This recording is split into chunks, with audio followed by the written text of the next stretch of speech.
हम शुरू करते हैं। तो आज बहुत ही अच्छा दिन है। आज नरोत्तम दास ठाकुर के गुरु महाराज लोकनाथ गोस्वामी का आविर्भाव दिन है। तो आज के दिन उनका जन्म हुआ था, लोकनाथ गोस्वामी का। तो जो हम गुरु पूजा गाते हैं और जो मैंने आपको कथा बताई थी, अगर आपको याद होगा तो नरोत्तम दास ठाकुर है, इनके आध्यात्मिक है लोकनाथ गोस्वामी। और लोकनाथ गोस्वामी के केवल एक ही शिष्य थे, वो है नरोत्तम दास ठाकुर, क्योंकि उन्होंने अपने जीवन में एक भी शिष्य स्वीकार न करने की प्रतिज्ञा ली थी। लेकिन नरोत्तम दास ठाकुर ने उनकी इस तरीके से सेवा की, फिर वह उनको शिष्य के रूप में स्वीकार करने के लिए विवश हो गए। तो ये हमारे आचार्य हैं। तो आज इनका आविर्भाव दिन है। तो हम आगे बढ़ते हैं। ओम नमो भगवते वासुदेवाय। ओम अज्ञानतिमिरान्धस्य ज्ञानाञ्जनशलाकया चक्षुरुन्मीलितं येन तस्मै श्री गुरुवे नमः। जय श्री कृष्ण चैतन्य प्रभु नित्यानंद श्री अद्वैत गदाधर श्रीवासादि गौर भक्त वृंद। हरे कृष्णा कृष्ण कृष्ण हरे हरे, हरे राम राम राम हरे हरे। मुखं करोति वाचालं पंगुं लंघयते गिरिं यत्कृपातमहं वन्दे श्री गुरु दीनतारिणं परमानंद माधवम श्री चैतन्य ईश्वर। ठीक है, हरे कृष्णा हरे कृष्ण प्रभु जी। हरे कृष्ण। सब लोग जरा कैमरा ऑन कीजिए, सारे लोग कैमरा ऑन रखना है हमेशा, ठीक है, लेक्चर सुनते समय, ठीक है। हाँ, ड्यूटी में है ना, तो कैसे ड्यूटी में है तो ओके। नहीं, जो लोग ड्यूटी में है ऑफ कीजिए, जो लोग घर पे है सभी लोग ऑन कीजिए। चाहे आप कोई भी कार्य करते हो कोई बात नहीं, लेकिन आप ऑन रहो, ठीक है, ताकि पता तो चले उस समय क्या करते हैं आप लोग। हाँ, ब्लैक चाहिए तो ले ले। तो हम कहाँ पर रुके थे, वहां से आज हम पढ़ेंगे आगे। तो आज कौन पढ़ेंगे?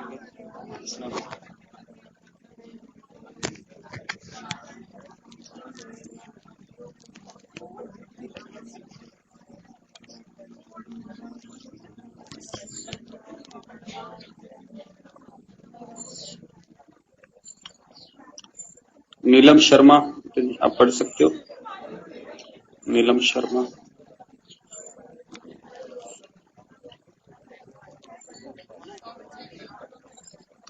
आवाज नहीं आ रहा है। हरे कृष्ण गुरु जी, धन्यवाद प्रणाम। हरे कृष्ण गुरु जी। गुरु जी, हरे कृष्ण गुरु जी।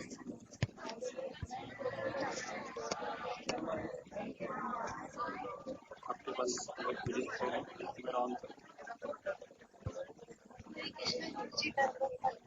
हाँ, हरे कृष्ण से, हरे कृष्ण। तो हम पेज नंबर कहाँ पर थे, किसी को याद है हम कौन से पेज में थे? पेज नंबर 72 हो गया था गुरु जी। 72 हुआ था, ठीक है। तो आगे बढ़ते हैं। 72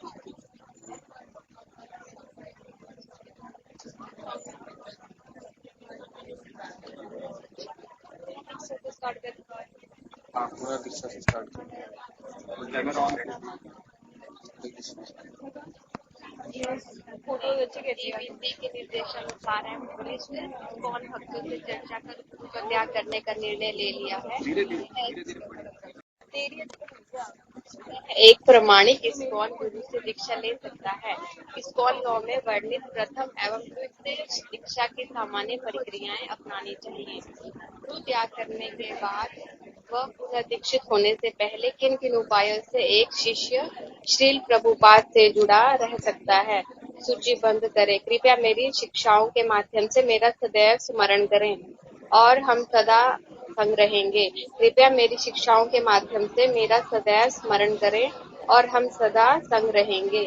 जैसा कि मैंने श्रीमद् भागवतम में के प्रथम संस्करणों में लिखा है, गुरु सदैव अपने निर्देशों के द्वारा जीवित रहते हैं और उनके शिष्य उनके साथ, क्योंकि मैंने उनके गुरु की सदैव सेवा की और उनकी शिक्षाओं का पालन किया, इसलिए अब मैं उनसे कभी नहीं बिछड़ता। ओके, एक मिनट रुक जाइए। तो हाँ, पुनर्दीक्षा के बारे में यहाँ पर बताया गया है। पुनर्दीक्षा का अर्थ यह है जिसने दीक्षा लिया हुआ है और वह वापस दीक्षा लेना चाहता है। तो यहाँ पर बताया गया है कि एक भक्त जिसने जीबीसी के निर्देशन के द्वारा, जीबीसी मतलब गवर्नमेंट बॉडी कमीशन, जो इस्कॉन के लॉ खास करके डिजाइन करती है, तो इनके अनुसार वरिष्ठ इस्कॉन भक्तों से चर्चा करके गुरु का त्याग करने का निर्णय ले लिया है। अगर उसने, तो वह प्रामाणिक इस्कॉन गुरु से दीक्षा ले सकता है। तो ये इन लोगों के लिए है जिन्होंने बाहर के संप्रदाय से दीक्षा लिया हुआ है। और माइक चालू है, माइक को बंद कीजिए। आयुष गुप्ता जी, हरे कृष्ण। कृपया करके माइक को बंद कीजिए।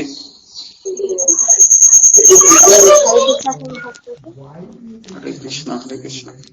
ओके, तो यहाँ पर लिखा हुआ है कि जो लोग बाहर के संप्रदाय से दीक्षा लिए हुए हैं, कहीं व्याख्यान सुन के और कहीं से प्रभावित होकर, लेकिन जब वो इस्कॉन में आते हैं तो इस्कॉन की शिक्षाओं से उनको पता चलता है कि असली गुरु परंपरा क्या है करके। तो उसके पश्चात फिर वह किसी इस्कॉन के वरिष्ठ भक्तों को मिलकर कह सकते हैं कि मैंने इस प्रकार से दीक्षा ली हुई है, लेकिन ये 4 संप्रदाय में नहीं आता है, तो इसलिए मुझे इस्कॉन में दीक्षा लेनी है। तो इस तरीके से उसको दोबारा दीक्षा दिया जाता है। ठीक है, तो कृपया मेरी शिक्षाओं के माध्यम से मेरा सदैव स्मरण करें और हम सदा संग रहेंगे। तो वही चीज है जो मैंने कल भी बताई थी कि एक शिष्य अपने गुरु के साथ हमेशा रहता है। और श्रील प्रभुपाद जी हमेशा अपने शिष्यों को कहते थे कि ऐसा एक क्षण भी नहीं था कि मैं मेरे गुरु से कभी अलग हुआ था। हालांकि उनके गुरु है 1936 में ही शरीर छोड़कर वृंदावन धाम चले गए थे, गोलोक वृंदावन। और 36 के बाद प्रभुपाद 1978 में शरीर छोड़े। तो 78 माइनस 36, ऑलमोस्ट 40 से 42 साल प्रभुपाद जी अपने गुरु के साथ तभी भी थे। और जो इस कंसेप्ट को समझता है वही व्यक्ति आध्यात्मिक जगत में जा सकता है। श्रील प्रभुपाद जी के शिष्य, जब श्रील प्रभुपाद जी इस धरा को छोड़कर भगवत धाम चले गए, तो प्रभुपाद के 50% शिष्य करीबन प्रभुपाद इस्कॉन छोड़कर चले गए, क्योंकि उन्होंने इस कंसेप्ट को समझा ही नहीं था। कुछ सन्यासी शिष्य भी सन्यास छोड़कर चले गए। तो इसलिए मैं वापस यहाँ पर जो लिखा गया है इसको अच्छे तरीके से समझिए कि जब तक गुरु हमारे सामने है तब तक का नाता जन्म जन्मांतर का होता है। ऐसा नहीं कि वो मेरे सामने अभी नहीं है तो अभी मैं क्या करूं, इसको छोड़ के दूसरा गुरु अपनाता हूं। नहीं, जिस तरह से एक पतिव्रता स्त्री होती है, वो कभी भी पति जाने के पश्चात भी उनके यादों के सहारे अपना आगे का जीवन जी लेती है। तो उसी तरह से एक शिष्य होता है, जब वो गुरु की सेवा करता है और सेवा करने के समय या उसके बाद अगर गुरु आयु की उम्र के कारण इस संसार को छोड़कर चले जाते हैं तो शिष्य बहुत रोता है। जब श्रील प्रभुपाद जी शरीर छोड़ के गए थे 1978 में वृंदावन में, तो मेरे गुरु महाराज राधानाथ स्वामी महाराज तभी अमेरिका में थे, न्यू वृंदावन में। तो जब उनको ये न्यूज पता चली कि मेरे गुरु अभी शरीर छोड़कर चले गए हैं, अभी मैं उनको वापस कभी देख नहीं सकता, ना मैं कभी उनसे सुन सकता हूँ फेस टू फेस, तो राधानाथ स्वामी महाराज कहते हैं कि मैं न्यू वृंदावन में तभी प्रभुपाद की समाधि के पास गया। न्यू वृंदावन में प्रभुपाद की पुष्प समाधि है और वहां पर प्रभुपाद के सामने में घंटों रोते रहा। तो राधानाथ स्वामी कह रहे थे कि मुझे इतना विरह असहनीय हो रहा था कि जिन्होंने मेरा इस जन्म मृत्यु के चक्र से उद्धार किया, आज वह व्यक्ति मेरे जीवन से चले गए। अभी मैं उनको कभी देख नहीं सकूंगा। लेकिन राधानाथ स्वामी महाराज ने और कई सारे प्रभुपाद के शिष्य उन्होंने इस मूड को समझा था कि आध्यात्मिक गुरु के साथ रहना इसका के निर्देशों का माध्यम से ही हम हमेशा सदैव अपने गुरु के साथ रह सकते हैं। और ये कंसेप्ट मुझे विजनरी लगा, क्योंकि ये कुछ एक्स्ट्रा ऑर्डिनरी चीज है जो अभी हम सुन रहे हैं। हालांकि इस संसार में ऐसा देखा गया है, जब कोई व्यक्ति किसी को छोड़ के जाता है ना, तो फिर हम उसे कभी याद नहीं करते। लेकिन आध्यात्मिक जीवन उल्टा है। यहाँ पर हम हमें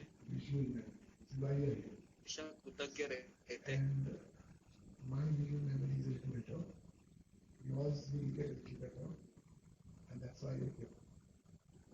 The better it gets, the more you get paid. So this is not about memorizing maths. This is about memorizing images and people. And all of that, in some ways, will contribute to your paycheck. Okay, so I'm essentially right now filling in for all हो सकता है कृतज्ञ रहेंगे। अगर मेरे में कृतज्ञता नहीं है, if I am not grateful, तो कदापि कृष्ण उस हृदय में नहीं रह सकते, कदापि नहीं, चाहे आप कितनी भी पूजा करो, क्योंकि भक्ति की शुरुआत ही कृतज्ञता से होती है। और मैंने जितने भी मेरे गुरु महाराज के प्रवचन सुने हैं, अभी भी सुनता हूँ, हमेशा उनका एक लाइन हमेशा रहता ही है कि we should be grateful whatever we receive in Krishna consciousness. जो हमने कृष्ण भावना में हमको प्राप्त हुआ है, उस हर एक चीज के प्रति हमें कृतज्ञ होना चाहिए। कृतज्ञता से ही हम ये गुरु का नाता है ये समझ सकते हैं। अहंकार से हम कुछ समझ ही नहीं पाएंगे कि ये क्या आध्यात्मिक जीवन है। तो इसलिए यहाँ पर वही चीज बताई गई। अगर आपको सदैव संग रहना है गुरु के, तो उनके शिक्षाओं के माध्यम से हम रह सकते हैं। तो ये एकदम विजनरी ये स्टेटमेंट है। तो दीक्षा का मेन अर्थ क्या है? दीक्षा का अर्थ मेन ये नहीं कि आपको नाम मिलना, नया नाम मिलना, या आपको माला मिलना, तुलसी माला, या आपको कंठी माला मिलना, ये उसका सेकेंडरी मीनिंग है। उसका प्राइमरी मीनिंग है कि जो गुरु के सामने आपने जो वचन लिए हैं, है ना, जो उनसे, है ना, उसको अपने जीवन में कठोरता से पालन करना, इसको दीक्षा कहते हैं। इसलिए मैं यहाँ पर आपको वही चीज बताऊंगा जो सार है। दीक्षा का अर्थ ये नहीं कि चलो अभी मैं जुड़ गई या मैं जुड़ गया, मुझे नाम मिला, मुझे कंठी माला मिली, अभी मैं दीक्षित भक्त हो गई या हो गया, अब मैंने तिलक लगाना सीख लिया। नहीं, ये तो कुछ औपचारिकता है जो करनी पड़ती है और ये करना भी चाहिए, लेकिन इससे कई गुना इम्पोर्टेंट है कि जो आध्यात्मिक गुरु को आपने चाहे वो शिक्षा गुरु हो या दीक्षा गुरु, वो जो आपको कहता है और उस शब्द को अपने जीवन का आप ध्येय मानते हो, तो आप सही तरीके से दीक्षित हुए। आगे बढ़ते हैं।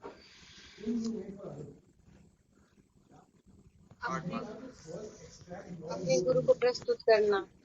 नए सदस्यों को श्रील प्रभुपाद की शरण में जाने का निर्देश दें। उपाधियों का उपयोग। इस्कॉन के संस्करणों जैसे पुस्तकों, मैगजीनों, आवेदन पत्रों व पंपलेटों में प्रभुपाद के पूरा नाम उपाधियों सहित जैसे संस्थापकाचार्य एवं ओम विष्णुपादा प्रदर्शित होना चाहिए। नाम पट्टिकाएं। उन इस्कॉन मंदिरों एवं इमारतों में श्रील प्रभुपाद का नाम पहले से ही नहीं लिखा हुआ है, उनमें ऐसे बिल्ले लगवाए जाएं जिन पर श्रील प्रभुपाद का नाम उनके उपाधि समेत अर्थात संस्थापकाचार्य अंतर्राष्ट्रीय कृष्ण भावनामृत संघ लिखा हुआ होना चाहिए। ये भक्ति वेदांत बुक ट्रस्ट की समस्त इमारतों पर लिखा होना चाहिए एवं श्रील प्रभुपाद द्वारा स्थापित किसी और संस्था की इमारतों पर भी। व्यक्तियों को अपने गुरु छुपाना चाहिए। गोपयेत देवतम इतम गोपयेत गुरुम आत्मनम गोपयेक च निजाम मंत्रम गोपाय निज मालिकाम। एक व्यक्ति को अपने इष्ट देव, अपने गुरु, अपने मंत्र एवं अपनी जपमाला सभी को छुपाकर रखना चाहिए। गुरु का सार्वजनिक प्रदर्शन पोस्टरों, जप थैलियों एवं कमीजों इत्यादि के द्वारा। इस्कॉन के शिक्षा एवं दीक्षा गुरुओं के शिष्यों को सार्वजनिक रूप से गुरु की तस्वीरों वाली कमीजें, जप बैग, टोपियां इत्यादि धारण नहीं करनी चाहिए। श्रील प्रभुपाद के अलावा इस्कॉन शिक्षा एवं दीक्षा गुरुओं की तस्वीरें। अपने इस्कॉन की शिक्षा एवं दीक्षा गुरुओं की तस्वीरें निजी रूप से मंदिर निवासी भक्त अपने पास रख सकते हैं, परंतु वह इस्कॉन में सार्वजनिक प्रदर्शन हेतु नहीं है। विशेष प्रचार कार्यक्रमों एक अपवाद है। वेबसाइट प्रमुखता से श्रील प्रभुपाद की छवि दिखाएं। इस्कॉन के सभी अधिकारियों का ये दायित्व है कि इस्कॉन केंद्र द्वारा संचालित सभी वेबसाइटों के प्रथम पेज पर श्री प्रभुपाद की छवि प्रमुख रूप से प्रदर्शित की जाए। ये छवि किसी भी और व्यक्ति की छवि से बड़ी होनी चाहिए, जैसे कि जीवीसी केंद्रीय अध्यक्ष अथवा गुरु। श्रील प्रभुपाद उनके नाम एवं उपाधि के साथ ही संबोधित किए जाने चाहिए। कृष्ण कृपा मूर्ति एसी भक्ति वेदांत स्वामी प्रभुपाद संस्थापकाचार्य अंतर्राष्ट्रीय कृष्ण भावनामृत संघ। हाँ, हरे कृष्ण। तो यहाँ पर ऐसा लिखा गया है कि अपने गुरु को प्रस्तुत करो। तो अगर आप ऐसे लोगों के साथ हो जो कृष्ण भावना में नहीं है और सांसारिक लोग हैं, तो उनके सामने हमें अपने गुरु को, जो गुरु के जो खास करके जो अपने निजी संबंध होते हैं, तो अगर हम उनमें दोहराएंगे, उनको कहेंगे, तो ये लोग अप्रिशिएट नहीं करेंगे। तो इसके लिए यहाँ पर लिखा हुआ है कि खास करके पहले व्यक्ति को अपने गुरु को छिपाना चाहिए। छिपाने का अर्थ एक्चुअली ये है कि अगर हम ऐसे लोगों के साथ रह रहे हैं जो हमारे गुरु का आदर नहीं करते हैं, ना हमारे मंत्र का आदर करते हैं, ना हमारी जपमाला का आदर करते हैं, घर में ऐसे ही रखेंगे, तो शायद उन चीजों का हमारे ही परिवार के सदस्यों के द्वारा अनादर हो सकता है। तो इसलिए हमें अपने गुरु के संबंधित जो भी चीजें हैं या फिर वो मंत्र है या इस जपमाला है, सभी को छुपा कर रखना आवश्यक है। और एक चीज यहाँ पर बताई गई है कि जहाँ जहाँ पर इस्कॉन के कार्यक्रम हुए जाते हैं, वहां पर संस्थापक आचार्य ऐसी भक्ति वेदांत स्वामी श्रील प्रभुपाद का नाम हमेशा रहना चाहिए। चाहे वो आप वेबसाइट भी ओपन करते हैं, तो पहले प्रभुपाद का फोटो, नाम कुछ तो आना चाहिए। ये इसलिए बताया गया है क्योंकि प्रभुपाद के बिना इस्कॉन नहीं है, इस्कॉन के बिना प्रभुपाद नहीं। आज दुनिया में इस्कॉन को सब लोग जानते हैं, लेकिन इस्कॉन के पीछे कौन व्यक्ति है उसके बारे में बहुत कम लोग जानते हैं। तो इसके लिए हमें प्रभुपाद जी का बहुत ग्लोरीफाई होना चाहिए। जन सामान्य लोगों को भी इनकी महिमा के बारे में ज्ञात होना चाहिए, क्योंकि आज जितने भी कृष्ण का प्रचार हो रहा है, जितना प्रचार चैतन्य महाप्रभु ने भी नहीं किया, जितना प्रचार जितने भी गुरु परंपरा है उन्होंने भी नहीं किया। तो आप सोच सकते हो वो सारा प्रचार ऐसे भक्तिवेदांत श्रील प्रभुपाद जी ने किया है ना। सारे जितना भी अफ्रीका, केनिया, चाइना, रशिया या फिर है ना, अलग अलग जितने भी देश है, सारे देश विदेश में आज इस्कॉन का सेंटर है, इस्कॉन के मंदिर है। तो ये इतनी आसान बात नहीं है। तो एक बार श्रील प्रभुपाद जी को उनके शिष्यों ने कहा कि आपने अकेले ने इतना प्रचार कैसे किया प्रभुपाद जी, आपके गुरु ने भी नहीं किया इतना, उसके बाद और उनके परम गुरु को भी नहीं किया, षड गोस्वामियों ने भी इतना प्रचार नहीं किया। तो आपको क्या लगता है इस बारे में? प्रभुपाद ने विनम्रता से उत्तर दिया कि ये लोग चाहते थे कि मैं ही इसका श्रेय ले लूं, या मुझे मेरे लिए उन्होंने इतनी सेवा रखी तो इसलिए मैं ये कर पाया। तो इसलिए मैं जो कुछ कर पाया हूँ वो मेरे आध्यात्मिक गुरु की कृपा मात्र से मैं कर पाया। अगर वो कृपा नहीं देते थे तो मैं कुछ भी नहीं कर सकता था। तो श्रील प्रभुपाद जी वो सारा श्रेय अपने गुरु को देते हैं और वो कहते थे कि मेरे गुरु ने मुझे इतना मार्गदर्शन किया अपने जीवन में। हालांकि प्रभुपाद जी कहते हैं कि मैं केवल मेरे गुरु को 4 से 5 बार ही मिला हूँ, लेकिन मैं मेरे गुरु के साथ हमेशा रहता चला आया हूँ। तो इसके लिए प्रभुपाद की तस्वीर है इस्कॉन में हमेशा लगी रहती है। और अगर आप पहले इस्कॉन मंदिर में जाते हैं तो पहला प्रणाम किनको लगता है? बताइए, पहला प्रणाम किनको लगता है?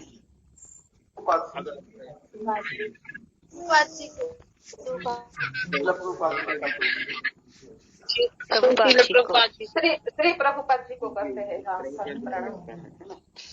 तो उसके बाद हम भगवान के पास जाते हैं। तो अगर आप कृष्ण बलराम मंदिर में जाओगे वृंदावन में, तो जैसे हम एंट्री करते हैं पहले प्रभुपाद की समाधि लगती है। तो मुझे अभी भी याद आ रहा है कि वो सफेद जो फर्शी रहती है, बाहर से ही वो दिखते हैं ऐसे, उनका समाधि दिखता है, उनका फोटो, उनका विग्रह है वहां पर। तुरंत दंडोत प्रणाम पहले उनको करते हैं। भगवान तो बहुत अंदर रहते हैं। तो इसके लिए इस्कॉन और श्रील प्रभुपाद ये अभिन्न है। प्रभुपाद कहते हैं ISKCON my body, ISKCON is my body, ISKCON ये मेरा शरीर है। इतना प्रभुपाद का प्रेम था। तो इसके लिए यहाँ पर बताया है कि पोस्टरों, जब थैलिया, कमीज इत्यादि के द्वारा गुरु का सार्वजनिक प्रदर्शन नहीं करना चाहिए। बेसिकली इसके लिए कहा गया है कि कई सारे लोग हैं, वह सांसारिक लोग उसका मजाक उड़ा सकते हैं, लेकिन जब हम कोई कार्यक्रम करते हैं तब हम श्रील प्रभुपाद जी का फोटो वगैरह रख सकते हैं। ठीक है। इस्कॉन शिक्षा एवं दीक्षा गुरुओं की तस्वीरें, तो यहाँ पर लिखा हुआ है कि इस्कॉन के शिक्षा गुरु और दीक्षा गुरु की तस्वीरें निजी रूप से मंदिर निवासी भक्त अपने पास रख सकते हैं। तो आप उनके फोटो है वो रख सकते हैं, दीक्षा गुरु एवं शिक्षा गुरु के। लेकिन इस्कॉन में सार्वजनिक प्रदर्शन कि ये देखो ये मेरे दीक्षा गुरु है, ये मेरे शिक्षा गुरु, ये मेरे दीक्षा, ऐसा प्रदर्शन नहीं करना चाहिए। ठीक है, इस तरीके से यहाँ पर लिखा होगा। अभी हम आगे बढ़ते हैं। खास करके मैं आपसे मित्रता से खुश हूँ। ठीक है, पेज नंबर 80 नहीं, सॉरी, पेज नंबर 78। हाँ, पढ़िए। इस्कॉन के अंतर्गत इस्कॉन के अंतर्गत संबंध, गुरु के बल पर भेद करना, सहयोग पूर्ण संबंध विकसित करना, गुरु के आधार पर भेद करना, भेदभाव, दो अलग अलग वस्तुओं में अंतर का दर्शन करना, दृष्टिकोण अथवा समझ के माध्यम से, भेदभाव अतार्किक व्यवहार है। एक व्यक्ति के साथ जो सामान्यता उनके एक समूह अथवा वर्ग के संबंधित होने से प्रेरित होता है। इसमें व्यक्ति को कुछ सुविधाओं से वंचित कर दिया जाता है जो अन्य वर्गों के व्यक्ति को प्राप्त होती हैं। उस समय का वर्णन करें जब उसको अपने इस्कॉन के समय शिक्षा एवं दीक्षा गुरु के आधार पर अपने दृष्टिकोण मैं आपकी आपसी मित्रता से इतना खुश हूँ कि मैं आपकी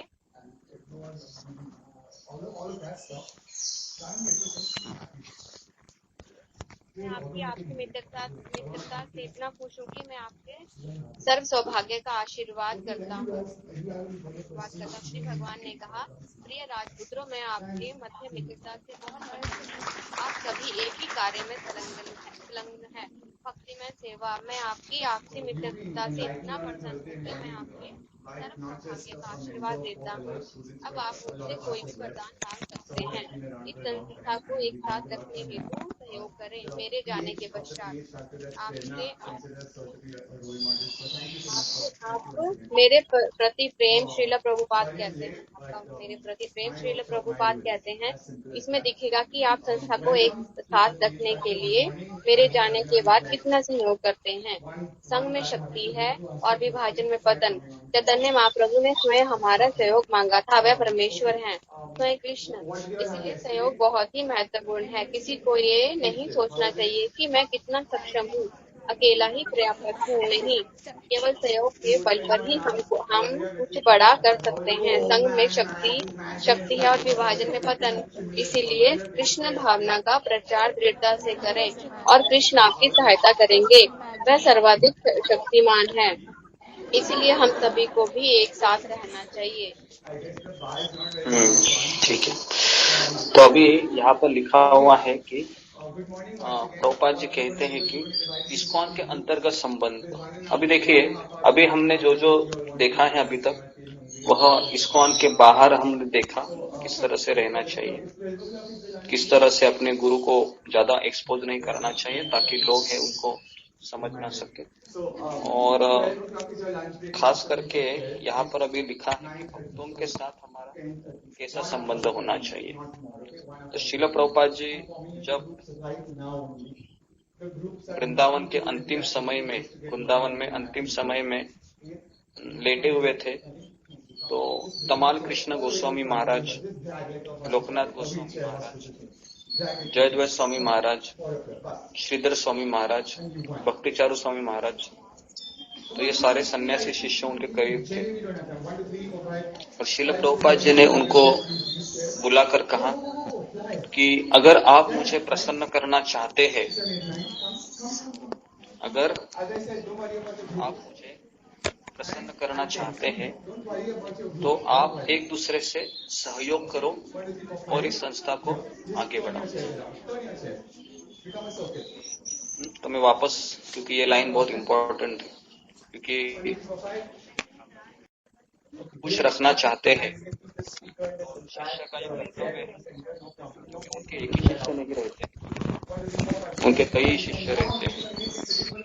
तो इसलिए आपसी में अगर हमारा एकता नहीं रहेगी तो फिर हम आध्यात्मिक गुरु के प्रति अपराध करेंगे। अभी मेरा आपको एक साधारण प्रश्न है, किस घर के माता पिता ज्यादा खुश रहते हैं बताइए? जिस घर में भाई भाई में झगड़ा करते हैं वो माता पिता खुश रहते हैं, या वह माता पिता खुश रहते हैं जो उसके हर पुत्र है एक दूसरे का सम्मान करके, एक दूसरे को सहयोग करके अपने माता पिता को खुश रखते हैं? बताइए, दोनों में से एक दूसरे का सहयोग और प्रेम की भावना।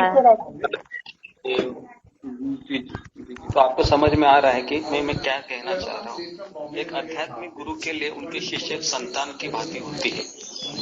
अगर संतानें ही एक दूसरे से लड़ने लगी और एक दूसरे का सुनने नहीं लगी तो कैसे आध्यात्मिक गुरु संतुष्ट हो सकता? ये कदापि संभव नहीं है। तो इसलिए एक शिष्य का परम कर्तव्य ये कि अपने गुरु भाई से या अपनी गुरु बहन से उसने बहुत अच्छे संबंध बनाए रखना जरूरी है। तो ये बहुत जरूरी है क्योंकि हमें अपने गुरु के अलावा हमारे जो सहपाठी जो अपने गुरु भाई है या गुरु बहन है उनके साथ हमारा अच्छा व्यवहार होना चाहिए। ऐसा नहीं कि मैं मेरा गुरु का ही सुनूंगा बस और ये इन लोगों का मैं ज्यादा सुनूंगा नहीं, ऐसा नहीं है। आपको उनसे भी सहयोग करना है क्योंकि उससे आपके आध्यात्मिक गुरु प्रसन्न होंगे। ठीक है, तो ये बहुत बड़ी चीज है कि हमें आपसी में भी सहयोग करना चाहिए। ठीक है, अगर हम केवल सेशन में आते हैं, किसी से बात ही नहीं करते हैं, किसी से हमारा कुछ संबंध ही नहीं है, बस केवल गुरु से संबंध है, तो ज्यादा प्रगति नहीं होगी। और गुरु भी यही चाहेगा कि आप दूसरों से बात कीजिए, आप दूसरों से सेवा के समय सहयोग कीजिए, आप एक दूसरे का फीडबैक या उनका आप पूछिए उनको कि कैसे हम और आगे कैसे हम आध्यात्मिक गुरु को पुश कर सकते हैं, कैसे हम उनको अच्छे से सेवा कर सकते हैं, क्योंकि एकता में ही शक्ति है और विभाजन में पतन है। जहां जहां पर हम देखते हैं कि इस्कॉन ये क्यों बना है, इसके पीछे भी कारण है, क्योंकि भक्ति सिद्धांत ठाकुर सरस्वती ठाकुर ने गौड़ीय मठ की स्थापना की थी, लेकिन जैसे 1936 में जब भक्ति सिद्धांत ठाकुर चले गए तो उनके शिष्यों में फिर क्या हुआ, विभाजन हुआ। करीबन दो पार्टियां बन गई और आज गौड़िया मठ की कम से कम 10 पार्टी है, 10 शाखाएं उनकी। आप सोच सकते हो कितना विभाजन हुआ। तो इसके लिए श्रील प्रभुपाद जी ने इस्कॉन में कभी विभाजन की अपेक्षा नहीं की। प्रभुपाद ने कहा कि आप लोग एक दूसरे से सहयोग कीजिए, और मैं भी यहाँ पर आपसे यही निवेदन, हमारे भक्त लोग हैं वो बढ़ते हैं, कई लोग नए भी आते हैं, लेकिन हमें हर एक दूसरे की सराहना करनी चाहिए, क्योंकि यहाँ पर कोई व्यक्ति बाय चांस नहीं आ रहा है, वह भी एक कृष्ण की इच्छा से आ रहा है। तो हमें उनको प्रेम देना चाहिए। अगर कोई व्यक्ति दुखी है तो हमें उनका 5 मिनट 10 मिनट उनसे बात करनी चाहिए। संसार में हर एक व्यक्ति दुखी है, अगर हम उनको कुछ मीठे शब्द बोलकर उनका सांत्वना करते हैं, उनको कृष्ण भक्ति के लिए अगर हम प्रोत्साहित करते हैं, तो ये भी एक बहुत बड़ी हमारी तरफ से सेवा हो सकती है। और मैंने यहाँ पर ही वही किया। मैं केवल यहाँ पर केवल प्रवचन देते नहीं रहा, अगर आप देखोगे तो मैं हर एक व्यक्ति से बात जितना हो सके उतना मैं मेरा अनुभव उनके साथ शेयर करता हूँ। तो इसलिए यहाँ पर लोग आते हैं और उनको भी अपनापन लगता है यहाँ पर। तो इसके लिए ये बहुत जरूरी है कि हमें अपने भावनाओं को भी दूसरे के साथ बांटना चाहिए और दूसरे के भावनाओं को भी हमें आदर करना चाहिए। तो उसी को कृष्ण भावना भावित संघ कहते हैं। और यही चीज यहाँ पर श्रील प्रभुपाद जी बता रहे हैं, खास करके आईडीसी कोर्स में सहयोग बहुत आवश्यक है। तो अभी यहाँ पर कोर्स खत्म हुआ है ऐसा मुझे लग रहा है, क्योंकि बाद में आया है कि आपने इस कोर्स से क्या सीखा। तो अभी हम रिवीजन लेंगे, ठीक है। तो यहाँ पर हमारा कोर्स अभी खत्म हुआ है, तो हमने क्या क्या अभी तक चर्चा की, तो मैं अभी आपको प्रश्न पूछता हूँ, ठीक है। सब लोग तैयार है, आशा करता हूँ।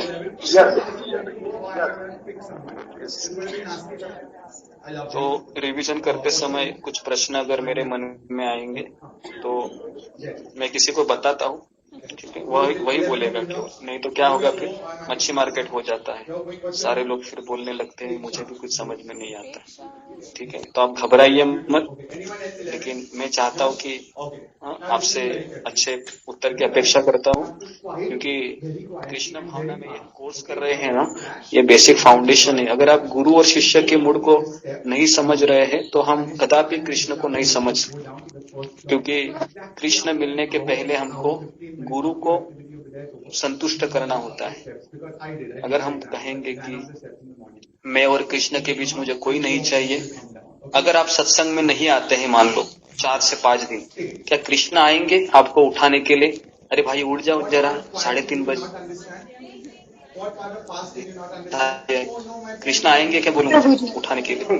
कृष्ण नहीं है बराबर ना? हाँ, तो इसके लिए ये गुरु ही आपके जीवन में आपको गाइड करता रहता है। अगर गुरु आपको फोन करके बोलेगा, है क्या नहीं, या कोई भक्त आपको फोन करके बोलेगा आप नहीं आ रहे हैं, गलत है, कहाँ पर हो, माया में हो क्या, नहीं, जल्दी जल्दी आ जाओ, इस तरीके से फोन करके मैसेज करके कहेंगे, है ना? तो इसके लिए पहले ही दिन हमने देखा था कि गुरु तत्व क्या है। कृष्ण के शब्द और गुरु के शब्द अभिन्न है। जो गुरु कह रहा है कृष्ण ही कह रहा है, ऐसा मत समझिए कि ये व्यक्ति कह रहा है। अगर हम ये सोचेंगे कि ये व्यक्ति कह रहा है तो फिर हम कदापि प्रगति नहीं करेंगे। आपको यही समझ के लेना, ये कृष्ण का ही मैसेज है जो ये व्यक्ति मुझे दे रहा है। तो अभी हम रिवीजन करते हैं, ठीक है? परिशिष्ट अतिरिक्त कथन, श्रील प्रभुपाद के स्थान पर किसी का कथन, दीक्षा गुरु की आवश्यक योग्यता है, इस्कॉन में दीक्षा के लिए योग्यता। उसके बाद है गुरु के व्यवहारों के मानक, पतित गुरु का त्याग, आधिकारिक संतुलन स्थापित करना, कक्षा में व्यवहार के मानदंड। ठीक है, तो पाठ 1 स्वागत एवं परिचय। हमें केवल अपने गुरु की ही आज्ञा का पालन करना है। हमें केवल अपने गुरु की ही आज्ञा का पालन करना है। कृष्ण भावनामृत का प्रचार एवं वैष्णव का अनुसरण करना है। अध्यात्म गुरु दोनों श्री कृष्ण एवं वैष्णव के प्रतिनिधि होता है, इसलिए अध्यात्मिक गुरु के आदेशों का पालन करने और हरे कृष्ण महामंत्र का जप करते रहिए, सब कुछ शुभ होगा। प्रभुपाद लिखते हैं। तो अगर कोई अभी आपको, मेरा पहला प्रश्न है आपके पास, अभी सुनिए अच्छे से। मैं किसी का नाम लेता हूं, वही व्यक्ति बोलेगा, ठीक है? अगर हम कोई भी घर में पूजा करते हैं, हमारा जप करते हैं, या हम भगवान की पूजा अर्चना कर रहे हैं, तभी अचानक क्या होता है, परिवार के लोग हैं वो कहते हैं, अरे ऐसा नहीं करना चाहिए तुमने, ये गलत है। ये आपने सुना वहां पर।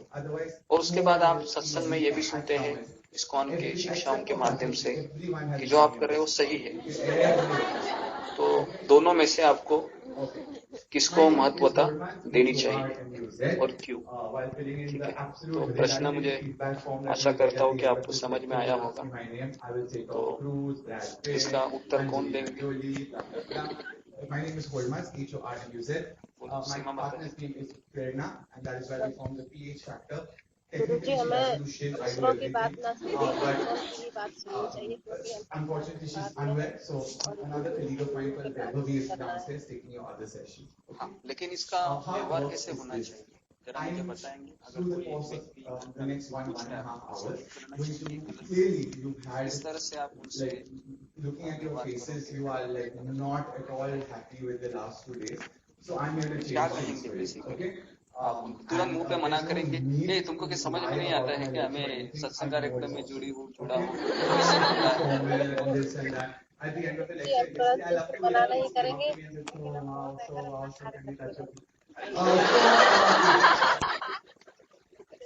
मैं आपको ये उनका सुनेंगे, क्योंकि जो अगर हमारे सास रहेगी तो सास को बहु उपदेश नहीं दे सकती, बराबर है? सास को बहु उपदेश नहीं दे सकती। फिर क्या करने का? हाँ हाँ हाँ हाँ करने का, अंदर से नाना करके जो सत्संग में सुना है वही करने का। ठीक है, ये बेस्ट है, उससे झगड़ा नहीं होगा। तो इसको ध्यान से। दूसरा है कि अभी श्रावण के सोमवार शुरू हो गए हैं, बराबर है ना? श्रावण महीने में काफी सारे लेडीज श्रावणी सोमवार करते हैं। तो अगर मैं इस्कॉन में आ गई हूँ या तो फिर मुझे क्या करना चाहिए? श्रावणी सोमवार करना चाहिए या नहीं करना चाहिए? हाँ बताइए, कौन बताएगा अभी मुझे इसमें? ममता पवार माता जी बोलिए। कृष्ण प्रभु जी, हमको मानना चाहिए भी और नहीं भी मानना चाहिए, क्योंकि अगर हम श्रावण सोमवार को मान के उससे अगर कृष्ण की भक्ति अगर मांग सकते हैं तो हमको मांगना चाहिए, और अगर हम उसको नहीं मांगेंगे और वैसे ही जैसे पहले कर रहे थे रिचुअल ऐसे करेंगे तो फिर हमको नहीं करना चाहिए। ओके, मैं और एक उत्तर की अपेक्षा करता हूँ कि क्या करेंगे हम इसमें। हाँ, अंजलि शर्मा बताओ क्या करोगे? प्रभु जी, आपने तो बताया कि नहीं करना चाहिए, क्योंकि हम लोग कृष्ण भावनामृत कृष्ण जब है ही उनके प्रति ही हम लोग शरणागत है, तो हमें जो वो भगवान उनसे जो मांगना है हम उनसे ही मांग सकते हैं। देवी देवता का सम्मान करना चाहिए, ये नहीं, बट जरूरत हमें नहीं है सम्मान करने। जी, मैंने पहले भी कई बार कहा गया है कि हमें एकादशी, जन्माष्टमी, रामनवमी जो हमारे तिथियां हैं उन्हीं का उपवास करना चाहिए। मैंने कई बार कहा है आपको, तो इसमें कोई संदेह ही नहीं है कि ये हमें करना चाहिए या नहीं करना चाहिए। हमें स्ट्रेट फॉरवर्ड जितने भी ये संकष्टी चतुर्थी होती है या श्रावणी सोमवार होता है या मार्गशीर्ष का महीना होता है या शिवरात्रि के उपवास होते हैं या करवा चौथ है या वट सावित्री है या ये है वो है, ये सारे हम नहीं करते हैं। अगर हम ये करेंगे तो हमें अगला जन्म वापस लेना पड़ेगा। तो अगर किसी को अगला जन्म लेना है, नहीं तो सबसे अच्छा है आपको आपके गुरु से पूछना चाहिए। अगर आपके मन में कोई डाउट है आप पूछ सकते कि ये जरूरी है क्या करना, ठीक है। और अगर जिनको श्रद्धा नहीं है भगवान में, कृष्ण में, तो फिर वह कर सकते हैं। समझ में आ रहा है? जिसकी श्रद्धा कृष्ण में नहीं है तो फिर वह कर सकते हैं, ऐसा कुछ ये नहीं है, कंपल्सरी नहीं। आगे हरे कृष्ण गुरु जी, आपने मान नहीं करेंगे। जैसे मैं सुबह जगन्नाथ टेम्पल जाती हूँ तो सबसे पहले शिव मंदिर पड़ता है उसमें, तो मैं जाती हूँ तो पहले जगन्नाथ के पास ही जाती हूँ और फिर हाथ जोड़ के माथा टेक के पूजा करके वापस आके शिव जी को फिर हाथ जोड़ती हूँ। पूजा नहीं करती मैं शिव जी की, मैं पूजा सिर्फ जगन्नाथ भगवान की करती हूँ। तो ये मेरे माइंड में बैठी हुई बात है कि पूजा नहीं करनी। हाँ, बराबर है, आपका बात पूरा बराबर है कि हमें देवी देवताओं के मंदिर में जाना चाहिए, अपना माथा टेकना चाहिए, उनको फूल अर्पण करना चाहिए। लेकिन मैं यहाँ पर व्रत करने की बात कह रहा हूँ। तो व्रत हमें बिल्कुल नहीं करनी चाहिए। और हालांकि हमें माता रानी का आपका मंदिर हो, शिव जी का मंदिर हो, गणेश का मंदिर हो, दुर्गा का मंदिर हो, दुर्गा जी का मंदिर हो, सारे मंदिरों में आप जाओ, कृष्ण भक्त है, सारे देवी देवताओं का आदर करता है, उनको माथा भी टेकता है। लेकिन जब उसको भूख लगती है ना तो किसके पास जाता है? माँ के पास जाता है बच्चा, बराबर के नहीं? बच्चा भूख लगती है तो किसके पास जाता है? माँ के पास जाता है। अगर आपका बच्चा भूख लगेगी तो पड़ोसी के पास जाएगा, है ना? तो आपको अच्छा लगेगा? किसी माँ को अच्छा लगेगा कि बताइए मुझे? अगर आपका बेटा भूख लगा है और पड़ोसी के साथ खाना खा रहा है तो माँ को अच्छा नहीं लगेगा। लेकिन माँ क्या बोलेगी? तुम पड़ोसी का भी सम्मान करो, बोलेगी कि नहीं? पड़ोसी का भी आवाज दो। लेकिन अगर तुम्हें कुछ होता है तो मेरे पास आओ ना, उधर क्यों जा रहे हो? समझ में आ रहा है? तो ये भी ऐसा ही है। देवी देवता जी, वगैरह। आपने एक और बात बोली थी, आपने कहा था कि जैसे कि किसी स्त्री की शादी होती है तो वो सिर्फ अपने पति का ही करती है, मतलब काम पूरे घर का करती है, लेकिन कुछ होता है तो सिर्फ अपने पति के पास जाती है। वैसे ही मतलब सारे देवी देवताओं का हम सम्मान करेंगे, सिर्फ हम कृष्ण का ही रखेंगे। अभी आपने उदाहरण दिया था। जी, ये भी मैंने उदाहरण दिया था कि उसका एक ही पति होता है, किसी भी पत्नी का, वो 10 जगह पर नहीं जाती। अगर 10 जगह पर कोई स्त्री जाती है तो उसको फिर कुछ और ही बोलते हैं। तो उसके लिए हमको केवल जीवन में एक ही भगवान को स्वीकारना, और भगवान एक ही है, वैसे भी कृष्ण ही भगवान है, कोई 10 भगवान तो है, ठीक है। तो इसके लिए, क्योंकि भारत में ये काफी कंफ्यूजन है कि हफ्ते के 7 दिन होते हैं और 7 दिन के साथ भगवान होते हैं, है ना। ये हमारा बचपन से चला आ रहा है, तो ये हमारा बड़ा कंफ्यूजन है ये। और ये कृष्ण भावना में मैं जब आया तो ये मेरा अंदर से निकल गया। नहीं तो मैं भी हनुमान जी के मंदिर में भी जाता था, खास करके सैटरडे आता है तो वो तेल लगाकर वो सिंदूर लेके जाता था, पता नहीं चलता था ये क्यों कर रहे करके। लेकिन प्रभुपाद की किताबें पढ़ने के बाद अभी तो मैं इतना क्लियर हूँ कि कोई ऐसा एक छोटा भी डाउट नहीं है मेरे में कि कृष्ण के अलावा और कहाँ जाना है।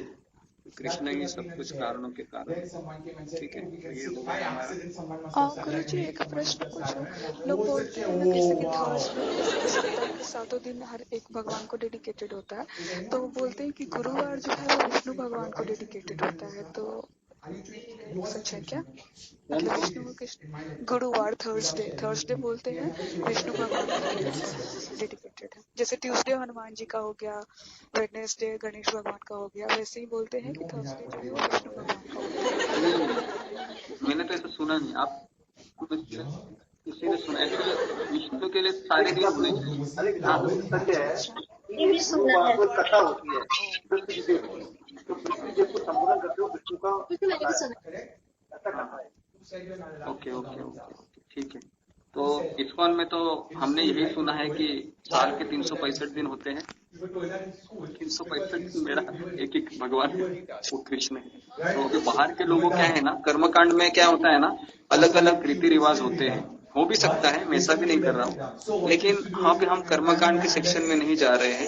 हम तो सीधा मुक्ति के मार्ग पर चलना चाहते हैं, क्योंकि हमें तो अपने घर जाना है, बराबर की नहीं। हमके स्वर्ग लोग तो जाना नहीं है, किसी को स्वर्ग लोग जाना है तो ये सब कर सकता है। सोमवार के दिन शिव जी का पूजा, मंगलवार के दिन गणेश जी, बीच में संतोषी माता भी आती है, लगता है फ्राइडे के दिन या बुधवार के। वो तो हमें अभी पता चला संतोषी माता जी का शास्त्र में नहीं है, हाँ, जो भी हमें स्कॉन से जोड़ने के बाद हाँ, जी, ठीक है। तो ये बड़ा टॉपिक है, तो हम इसको हाँ प्रभु जी जैसा आप जो इच्छा कामना के लिए ही जाते हैं देवी देवता के पास, और कृष्ण भक्ति ही ऐसा है जो हम लोग भक्ति ही मांगते हैं उससे, और वहाँ पे कामना भी कुछ करेंगे तो फिर भी हमारा सुविधा हो जाता है, वो हट जाता है। लेकिन देवी देवता के पास जाने से मेरा कामना और तो बढ़ेगा, तो इसलिए भी जाते हैं देवी देवता के पास। और दूसरा चीज ये भी आप बताए थे, हाँ, और दूसरा चीज आप ये भी बताया थे कि जिस तरह से हम लोग भगवान के अंश है, वैसे देवी देवता ही भगवान के अंश हमारे ये सब कृष्ण ही है, तो जो भी हम बोलते ही तो हमें जरूर चाहिए होता है जाने का।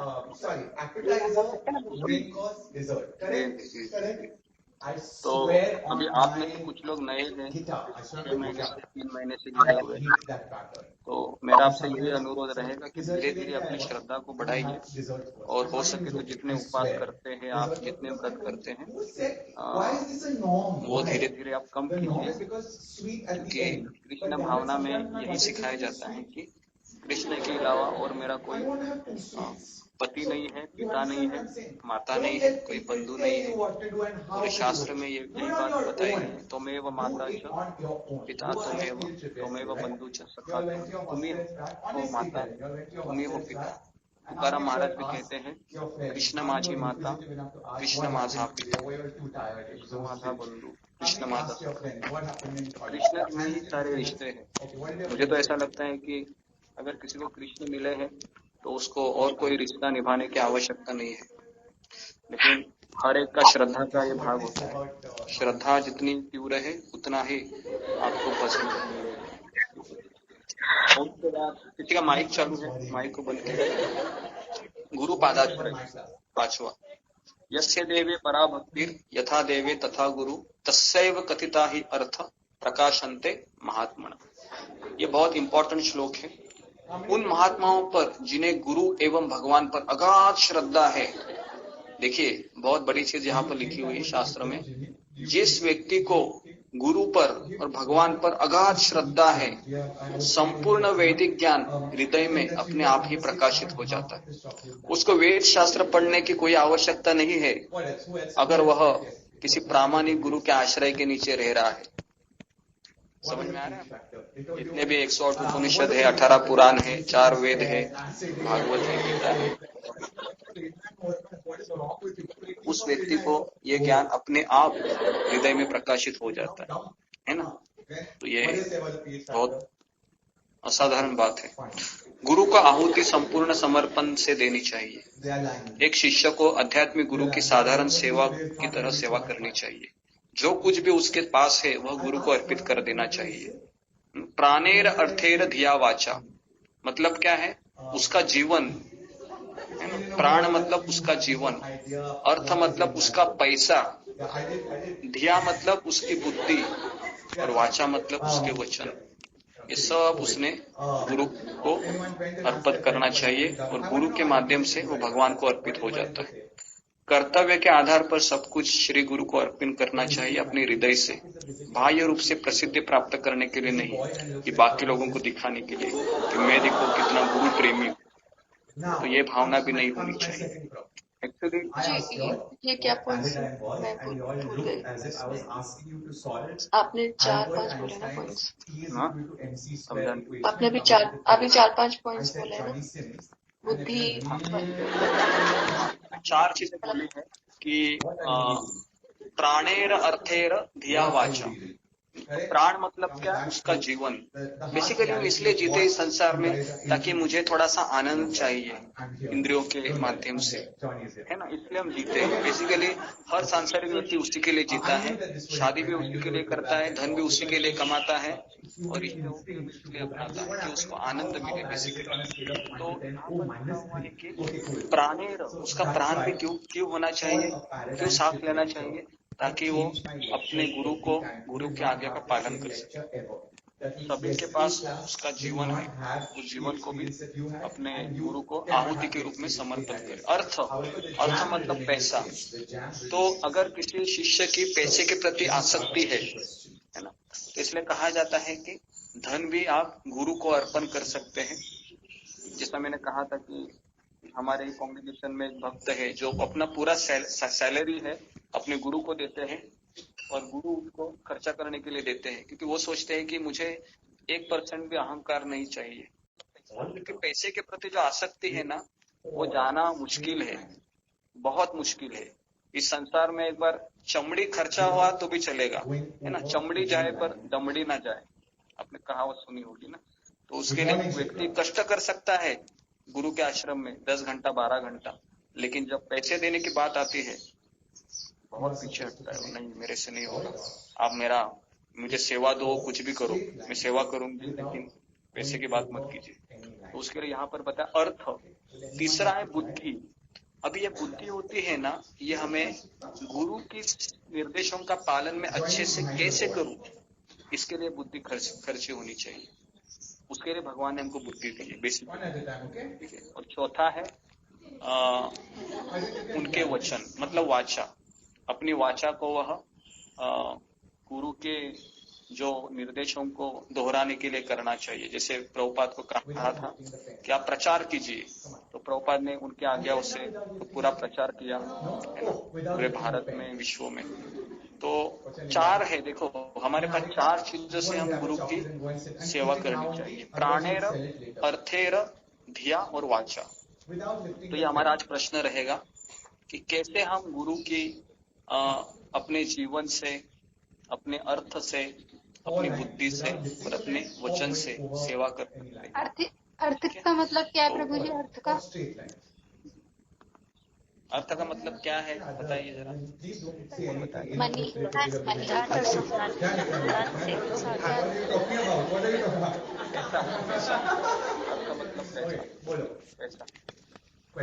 मुझे बताइए, अगर हम कहा जाता है भगवत धाम जाना है तो अपने आप को पूरी तरीके से समर्पित होना चाहिए। 0.001% भी अहंकार नहीं होना चाहिए। तो अगर मैं अपने पास पैसे रखती हूँ या मैं पैसे रखता हूँ और ये सोचता हूँ कि ये पैसा मुझे भविष्य में सुरक्षा देगा, है ना, और इसलिए मैं गुरु के ऊपर उतना निर्भर नहीं रहता हूँ। क्योंकि निर्भरता कभी आती है, आप एक कॉमन सेंस है कि डिपेंडेंसी कभी बढ़ती है जब हमारे सारे दरवाजे बंद हो जाते हैं। इतना तो आप मानते हो। जब हमारे सारे दरवाजे बंद हो जाते हैं तो डिपेंडेंसी बढ़ती है। इतना तो आप एग्री करते हो ना। तो अगर मैं मेरे पैसों के ऊपर निर्भर हूँ तो मेरी कृष्ण के ऊपर और गुरु के ऊपर डिपेंडेंसी कैसे बढ़ेगी? क्या लगता है आपको, बढ़ सकती है या नहीं बढ़ सकती? अगर मैं अपने पास LIC पॉलिसी है, मेडिक्लेम है, जो भी बहुत सारी तो ये भी करनी चाहिए। मैं ऐसे नहीं बोल रहा हूँ क्योंकि तुरंत नहीं आएगा। अभी ये जहां पर मैं बता रहा हूँ ना, ये सबसे टॉप चीज है, सबसे आइडियल चीज बता रहा हूँ मैं। ये करना बहुत मुश्किल है, बराबर है ना? कोई कर नहीं सकता ये आज की तारीख में, लेकिन कुछ परसेंटेज तो कर सकता है ना। 10%, 20%, 30, 40, 50, 60 स्टेप बाय स्टेप तो कर सकता है ना। क्या लगता है आपको, कर सकता है? कर सकता है 10% से 5%? कर सकते हैं गुरुजी, कर सकते हैं। हाँ, 100% तो बहुत डिफिकल्ट है, हम भी मानते हैं, इतना आसान नहीं है, लेकिन 5% से तो शुरू कीजिए, है ना। सारा पैसा आपके पास ही रखते हैं तिजोरी में और भगवान के लिए कुछ भी नहीं देंगे तो भगवान सोचेगा अरे इसको भगवत दाम ज्यादा है, लेकिन तिजोरी में सारा पैसा छिपा के रखा है, इसको मैं कैसे ले जाऊंगी? समझ में आ रहा है? तो उसके लिए हमको ये चीज ठीक है, एक प्रामाणिक एवं संपूर्ण हृदय लगाकर उनकी सेवा करें। आध्यात्मिक प्रगति का सबसे आसान मार्ग है प्रामाणिक गुरु की शरण लेकर उसकी हृदय से सेवा करें। हृदय देना चाहिए, है ना। एक्चुअली देखिए, हर एक व्यक्ति को उसका हृदय ही चाहिए रहता है, बराबर के नहीं? पत्नी सोचती है कि पति मुझे उसका हृदय दे दे, बराबर है। पति सोचता है कि मुझे पत्नी अपना हृदय दे दे। हृदय देने का अर्थ क्या है, कौन बताएगा मुझे? हृदय देने का अर्थ क्या है, बताइए। हाँ, समर्पण। हृदय देना। तो इसीलिए देखिए यहाँ पर बताया है कि अगर आपने किसी को समर्पण अभी तक नहीं किया है तो कोई बात नहीं। यहाँ पर बताया है कि प्रामाणिक गुरु की शरण लेकर उसकी हृदय से सेवा करें, यह सफलता की कुंजी है। और चक्रवर्ती ठाकुर ने भी कहा है, यस्य प्रसाद भगवत प्रसाद। गुरु की सेवा करके कृपा प्राप्त करने से ही भगवान की कृपा प्राप्त होती है। अपने पति करदम मुनि आपने आध्यात्मिक गुरु को एक प्रतिज्ञा अर्पित की है। तो मुझे याद है कि जब मैं 2013 में मेरा दीक्षा हुआ था, आज से 8 साल पहले की बात है, 8-9 साल पहले की बात है। तो उस समय हमने यहाँ पर ही मेरा दीक्षा हुआ था जहाँ मैं रह रहा हूँ अभी, गोवर्धन इको विलेज में।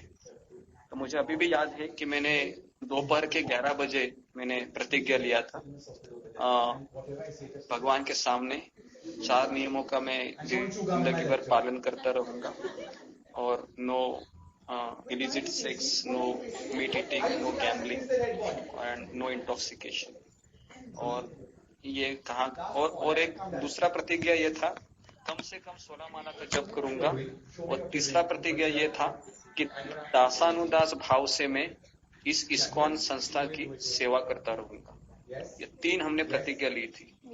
तो इसलिए आज 8-9 साल हो गए कि एटलीस्ट मैं कुछ प्रतिशत कर पा रहा हूँ, है ना। और भगवान को प्रार्थना करता हूँ कि जिंदगी भर ये मैं करता रहूं। तो ये प्रतिज्ञा है, बहुत जरूरी है, और मैं भी आपसे यही उम्मीद करूंगा। हाँ, 3 प्रतिज्ञा क्या बोले? अभी आकाशवाणी हो गई, अभी वापस आकाशवाणी की प्रतीक्षा करनी पड़ेगी। ठीक है, मैं वापस बोलता हूँ। पहला है कि हमें कम से कम 16 माला का जप करना चाहिए, ये पहली प्रतिज्ञा।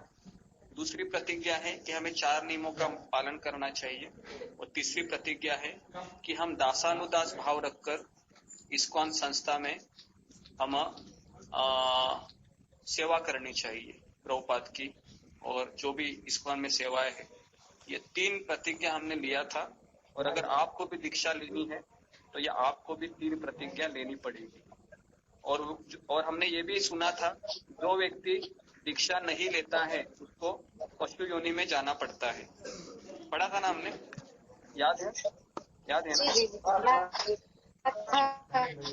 पढ़ा था। उसके लिए ये कंपलसरी है दीक्षा लेना, ठीक है। आप ऐसा मत सोचिए कि बिना दीक्षा के मैं भगवत धाम जा सकता हूँ। ओके, आगे किसी का माइक तो हाँ, हरे कृष्ण। मुझे बात बताइए, ग्राहकों के साथ हमें साथ रहना है, उसका प्रयास करूंगा, उसका प्रयास करूंगा मतलब करने का पूरा प्रयास, हाँ प्रयास करूंगा मतलब हाँ वही मैं दासानुदास कंपलसरी है, लेकिन कई जगह अपन बदलती है नहीं, बात बराबर है। जी जी जी, हम प्रयास करते हैं, आप बराबर है। नहीं नहीं, आप बराबर बोल रहे हैं, करेक्ट करिए मुझे बात बीच बीच में, ठीक है। तो Awesome. Come. Can we put this off? Please, can we put this off? Guys, can we put this off? This? Thank you. Come here. Oh, no, no one's punished you. Come. What was my belief? और बुजुर्ग भी हैं, तो मुझे अगर आप कुछ बताते हैं बता सकते हैं। और आपने भी आईडीसी कोर्स किया है ना, आईडीसी कोर्स, तो हाँ, तो उसके लिए जी जी, तो उसके लिए My question to you is this: why were 4 people able to get it and the rest of you not able to? हाँ हाँ हाँ, ये भी एक शिष्टाचार है। अगर आप किसी को शिक्षा गुरु समझते हैं, है ना, और अगर कोई दीक्षा गुरु है तो आप उनसे कैसे कह सकते हैं कि मुझे मेरा एक निवेदन है कि इस प्रकार से मैं कुछ कहना चाहता हूँ, तो मुझे क्षमा कीजिए कि मैं आपको कह रहा हूँ। तो यहाँ से शुरुआत करनी चाहिए, समझ में आया ना। तो ऐसे शुरुआत करने से क्या होता है कि आप पहले से ही विनम्रता प्रदर्शित कर रहे हैं, और फिर आप कह सकते हैं अगर आपको कहना है तो। नहीं तो मैंने ऐसे देखो है शिष्य को क्यों कुछ बोलते ही नहीं बेसिकली। हालांकि हमने रूप गोस्वामी और जीव गोस्वामी का उदाहरण देखा था ना, कि जीव गोस्वामी का कुछ गलती था क्या, उन्होंने तर्क वितर्क किया था उस पंडित से, वो तो अपने गुरु को बचाने के लिए किया था उसने, बराबर कि नहीं। अपने गुरु को भी वो बोल रहा था दिग्विजय पंडित कि तुम्हारे गुरु को भी मैंने हराया। तो कि मैं 99% में गलत हूँ, लेकिन 1% में सही हूँ, समझ में आ रहा है।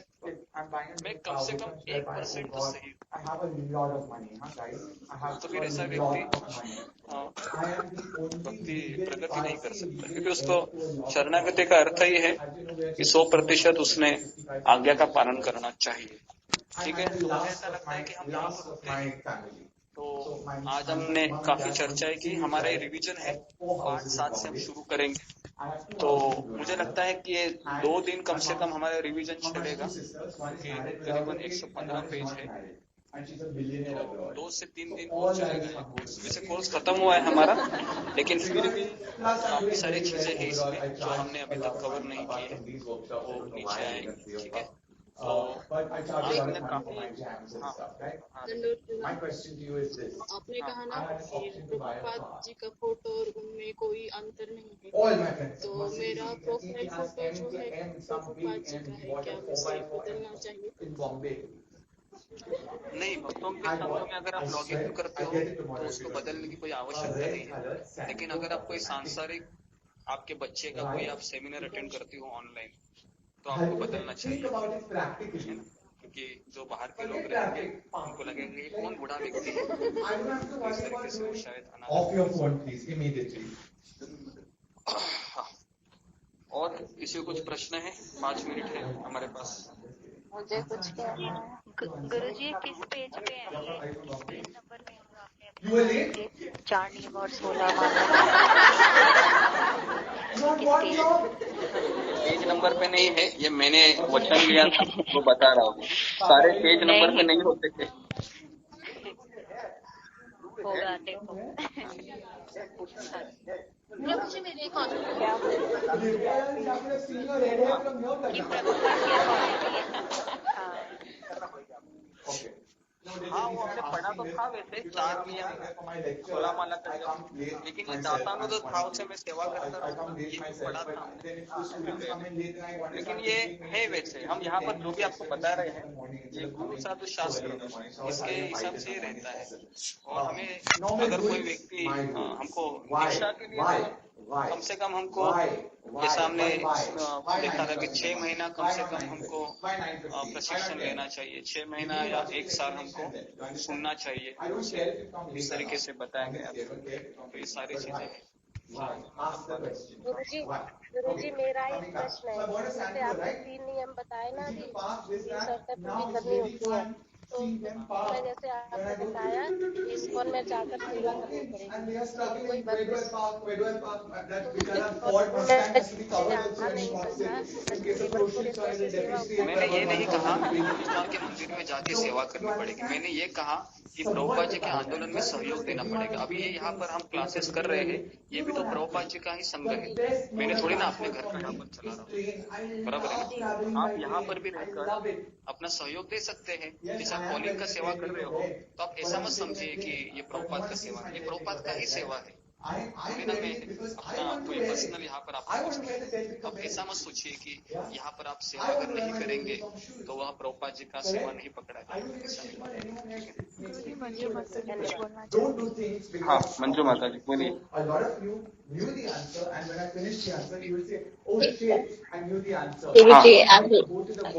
मैं माफी चाहती हूँ सबके सामने,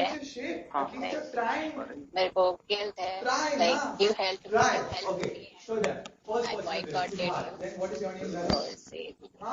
Really sorry. अच्छा मुझे माफ कर दीजिए, it's like आप सच्चे गुरु, because I have seen like people doesn't have that much big heart. कोई नहीं लेता वापस नहीं लेता, वापस सेव नहीं करता, मिसअंडरस्टैंडिंग के वजह से, कंफ्यूजन की वजह से मैं दूर गई।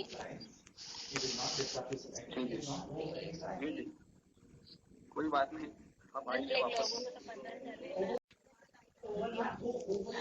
Like from now I like in my heart, deep in my heart I like क्या बोलते हैं आपको, मैंने अपना सच्चा गुरु माना है। अभी लाइक कोई नहीं करता इतना बड़ा, जैसे कि किसी के लिए रो तड़पना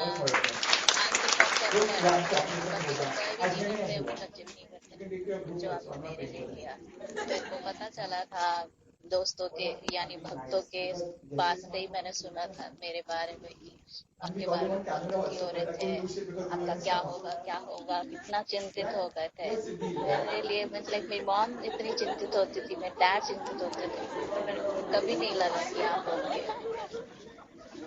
Are you understanding? He's going to go far in life. Thank you. Because he's going to get late tonight. गुरु जी कह रहे थे कि रात तक गुरु जी सो नहीं पाए आप तब। हाँ लेकिन ये वापस आ गए, वही बड़ी बात है। अभी ये हमारे साथ है, कथा भी सुनने की, क्योंकि 1-1.5 महीना थे ये किसी तांत्रिक से परेशान थे, अगर आपको पता होगा तो, है ना। तो इनके साथ इनके लिए हमने माला भी काफी किए थे, याद है ना आपको, सारे बात माला भी किए थे, लेकिन बाद में चले गए तो हम थोड़ा जी मैं सबके लिए करता हूँ, ऐसा नहीं है, सबको पता है, लेकिन सोनिका माता जी को पता है, उसको भी पता है। मुझे तो गुरु जी आपने एक ही डांट लगाई थी बहुत जोर की, और वो मैं आ गई थी फिर उसके बाद। हाँ मेरे को नहीं पता कि आप मेरे लिए रोए या नहीं, वो नहीं पता, बट आप डांट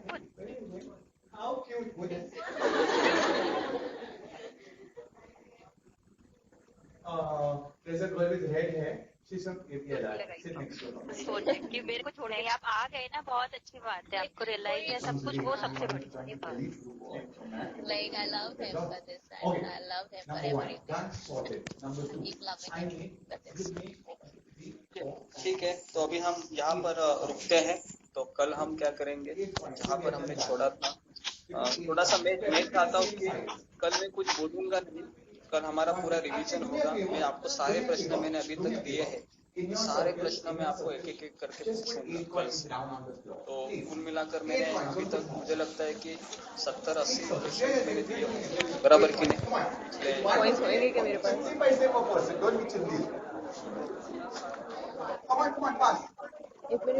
मेरे पास होगा तो हमने नोट्स लिए थे। If they are not the same size, it's okay.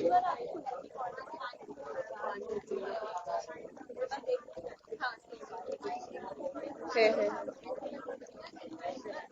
करीबन 10 क्वेश्चन का हम एग्जाम चलो where my guys, where my 2 है मेरे पास। हो गया 2 रुपीज।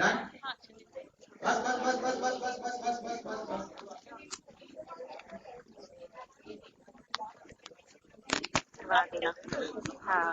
तो मैं चाहता हूँ कि हम इसी तरीके गुरु जी इसको मैं आईडीसी को अगर 2 सेंटेंस में मुझे ऐसा लगता है कि प्रभुपाद की प्रीचिंग को पूरे विश्व में फैलाना और उनके मूड को समझना, मुझे ऐसा लगता है कि ये उनका 2 सेंटेंस में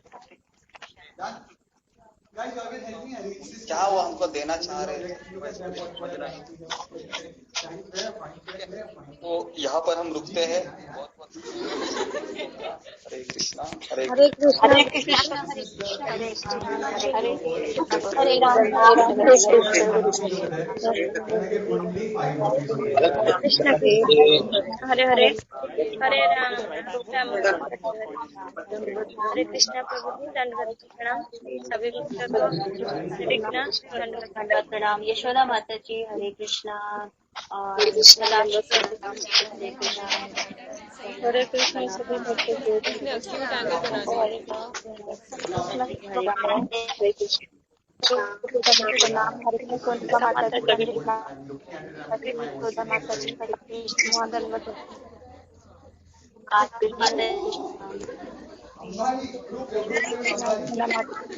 हरे कृष्णा माता जी सोनिका माता जी यशोदा माता जी हरे कृष्णा माता जी